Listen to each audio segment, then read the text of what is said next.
Hello everyone, first time మన channel చూస్తుంటే subscribe చేసుకోవడం మర్చిపోవద్దు. వీడియోలోకి వెళ్ళినట్లయితే శివనారాయణ వాళ్ళందరూ మాట్లాడుకుంటూ ఉంటే అప్పుడే అక్కడికి జ్యోత్స్న వచ్చి, మీరు సూరజ్కి ఇచ్చిన మాట వెనక్కి తీసుకోండి తాత, నేను ఆ స్టాల్ దగ్గరికి వెళ్ళను, నా ఫ్లెక్సీలు అక్కడ పెట్టడానికి వీల్లేదు అని అంటే, నువ్వు నాకు మనవరాలుగా మాత్రమే ఉండాలనుకుంటున్నావా, లేదంటే నా గౌరవాలకి నా పరువుకి వారసత్వంగా మనవరాలుగా ఉండాలనుకుంటున్నావా?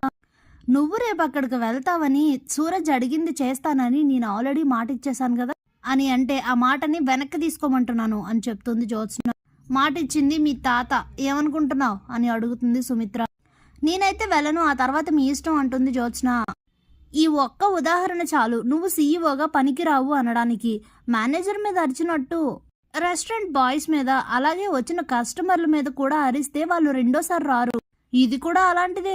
చూడు జ్యోత్స్న, నేను ఒక మాట ఇచ్చాను, ఆ మాటని పొలిపోకుండా అది జరిగేలా చేస్తే పరిస్థితులు ఒకలా ఉంటాయి, లేదంటే ఆ తర్వాత నా నిర్ణయాలు వేరేలా ఉంటాయి, జాగ్రత్త అని చెప్పి అక్కడి నుంచి వెళ్ళిపోతారు. అప్పుడే పారిజాతం జ్యోత్స్నతో, చూడు గోరుతో పోయేదాన్ని గొడ్డల దాకా తీసుకురాకు, వెళ్ళి ఏదో కాసేపు అక్కడ ఉండొచ్చేస్తే పోతుంది, అలా కాకుండా నువ్వు ఈగోకి పోయి ఏదేదో చేస్తే సీఈఓ పదవి దీపకి వెళ్ళిపోతుంది, ఆస్తులు కార్తీక్ పేరుని రాస్తారు, ఆ తర్వాత నీ ఇష్టం అని అంటుంది. అప్పుడే పక్కున్నవుతుంది జ్యోత్స్న. ఎందుకు గ్రాని అంత కష్టపడుతున్నావు, వీళ్ళు మాట మార్చుకుంటారని ఓ రాయేసి చూశాను, లేదు కదా, నా పనేదో నేను చేస్తాను, అసలు నేను వెళ్ళాలంటే అక్కడ స్టాల్ ఉండాలి కదా, ఆ స్టాల్ ఉండాలంటే సూరజ్ గడు ఉండాలి కదా, చూడు ఏం చేస్తాను అని చెప్పి చాలా కోపంగా అక్కడి నుంచి వెళ్ళిపోతుంది. ఇదేం చేస్తుందో ఏంటో అనుకుని పారిజాతం అయితే కంగారు పడుతూ ఉంటుంది.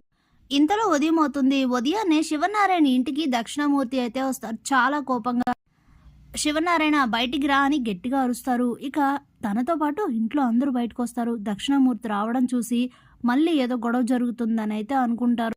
ఎందుకు వచ్చావు మళ్ళీ మా ఇంటికి అని అడుగుతాడు దశరథ్. అప్పుడే శివనారాయణ వచ్చి చాలా కోపంగా చూస్తూ, ఎందుకు వచ్చావు, మా ఇంటి గుమ్మం తొక్కొద్దని చెప్పాను కదా, ఎందుకు వచ్చావు మళ్ళీ అని అడిగితే, నీ ఇంటి గుమ్మం తొక్కేలా చేసింది నువ్వే, నేను ఊరికే రాలేదు, పోలీసులతో వచ్చానని చెప్తాడు. ఇంతలోనే పోలీసులు వస్తే వెళ్ళి ఆ శివనారాయణ అరెస్ట్ చేయండి అని చెప్తారు. అప్పుడే ఎందుకు నన్ను అరెస్ట్ చేయాలి, నేనేం చేశాను అని అడిగితే, ఏం చేసావో నీకు తెలీదా, లేదంటే నీ ఇంట్లో ఏం జరుగుతుందో నీకు తెలీదా, కావాలనే చేయాల్సిందంతా చేసి ఏం చేశానని అడుగుతున్నావా, మీ కుటుంబం వల్ల మీతో జరిగిన గొడవల వల్ల నా కూతురు నాకు కాకుండా పోయింది, నాతో కనీసం తను మాట్లాడట్లేదు, మొహం కూడా చూడట్లేదు, నా కుటుంబం అంతా ఎవ్వరూ లేకుండా అందరూ మట్టిలో కలిసిపోయారు, ఉన్న నా ఒక్క మనవడిని కూడా చంపాలని చూస్తున్నావా అని అడుగుతాడు.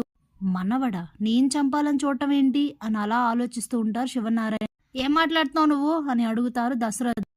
నీ మనవరాల కారణంగా నా మనవడు హాస్పిటల్లో ఉన్నాడు అని అంటే, ఎవరు నీ మనవడు అసలు అని అడిగితే సూరజ్ అని అయితే చెప్తాడు. ఒక్కసారిగా ఫ్యామిలీ అంతా షాక్ అవుతారు. ఏంటి, సూరజ్ నీ మనవడా అని అడిగితే, అవును, దీనికి దానికి సంబంధం ఏంటి, తను మా వల్ల హాస్పిటల్లో ఉండడం ఏంటి అని అంటే, ఏదో స్టాల్ విషయంలో గొడవ అయిందంట కదా, అది మైండ్లో పెట్టుకొని నీ మనవరాలు నా మనవడిని కొట్టించింది, చాలా దారుణమైన గాయాలు తగిలే, అయినా సరే ఎలా అయినా సాక్ష్యాలు ఉండాలని చెప్పి కొట్టిన వాడిని తీసుకెళ్లి స్టేషన్లో పడేస్తే అసలు రహస్యం చెప్పాడు, జ్యోత్స్న గారే కొట్టించారు అని చెప్పాడంట. ఆ జ్యోత్స్న ఎవరు అని ఎంక్వైరీ చేస్తే నీ మనవరాలని తేలింది. ఏం శివనారాయణ ఏమనుకుంటున్నావు, ఇదంతా నువ్వు నీ కుటుంబం అంతా పథకం ప్రకారం చేసేదే కదా, దీని అంతటికి నువ్వే బాధ్యుడివి, అందుకే నిన్ను అరెస్ట్ చేయించడానికే వచ్చాను అని చెప్తే ఏం చెప్పాలో అర్థం కాక అందరూ అలా ఆలోచిస్తూ ఉంటారు. ఇది ఇంత నీచానికి దిగజారిపోయిందా, ఇంత దారుణాలు ఒడగడుతుందా అని అయితే అనుకుంటూ బాధపడుతూ ఉంటుంది సుమిత్ర. ఇంకేంటి చూస్తున్నారు, అరెస్ట్ చేయండి పెద్ద మనిషిని అని చెప్తే ఇక శివనారాయణ అయితే పోలీసులు అరెస్ట్ చేసి తీసుకెళ్లిపోతారు. ఏం దశరథ, ఇదేనా నీ కూతురుకు నేర్పుకునే విధానం, ఏదో జరిగిందని ఇంత దారుణాలు జరుగుతాయా, ఇంత దారుణం చేస్తుంది, ఇలాంటి అలవాట్లు ఎప్పటి నుంచి ఉన్నాయి, తల్లిదండ్రులను బట్టే పిల్లలు, మీరు అలాంటి వాళ్ళు కానప్పుడు తనెందుకు అలా తయారైంది, అలా తయారయ్యే అవకాశం మీరెందుకు ఇచ్చారు, మళ్ళీ ఇంకొకసారి నా మనవడితో గొడవ పెట్టుకుంటే కుటుంబం మొత్తాన్ని రోడ్డు మీదకు లాగుతాను, జాగ్రత్త అని చెప్పి వార్నింగ్ ఇచ్చేసి అక్కడి నుంచి బయటకు వస్తూ ఉండగా అప్పుడే కార్తీక్ అయితే ఎదురొస్తాడు. శివనారాయణని అరెస్ట్ చేయడం చూసి షాక్ అయిపోతారు కార్తీక్, దీప ఏమైంది అని అడిగితే జరిగింది చెప్తుంది సుమిత్ర. అప్పుడే లేదు తాత, ఎక్కడో ఏదో పొరపాటు జరిగింది అని అంటే, ఏం పొరపాటు జరిగింది, జరిగిందంతా క్లియర్గా చెప్పాను, అర్థం కాలేదా అని అడుగుతారు దక్షిణామూర్తి. అప్పుడే ఇదంతా శివనారాయణ తాత చేసింది కాదు, శివనారాయణ తాత అలాంటి వాడు కాదు, నిజంగా అలాంటి వాడే అయితే పరిస్థితులు వేరేలా ఉండేవి, అయినా తను నీకు బ్లడ్ ఇచ్చి కాపాడారు. కనీసం ఆ కృతజ్ఞత కూడా లేకుండా ఆయన అలా అరెస్ట్ చేయించడం న్యాయం కాదు కదా! దయచేసి అర్థం చేసుకో, ఆలోచించు. ఇప్పుడు ఆయన్ని అరెస్ట్ చేయిస్తే కుటుంబం పరువు పోతుంది. ప్లీజ్ అని చెప్పి బ్రతిమాలితే ఇక బ్లడ్ ఇచ్చాడు కాబట్టి ఆ కృతజ్ఞతతో తన్నైతే వదిలేసి అక్కడి నుంచి వెళ్ళిపోతారు దక్షిణామూర్తి. Thanks for watching.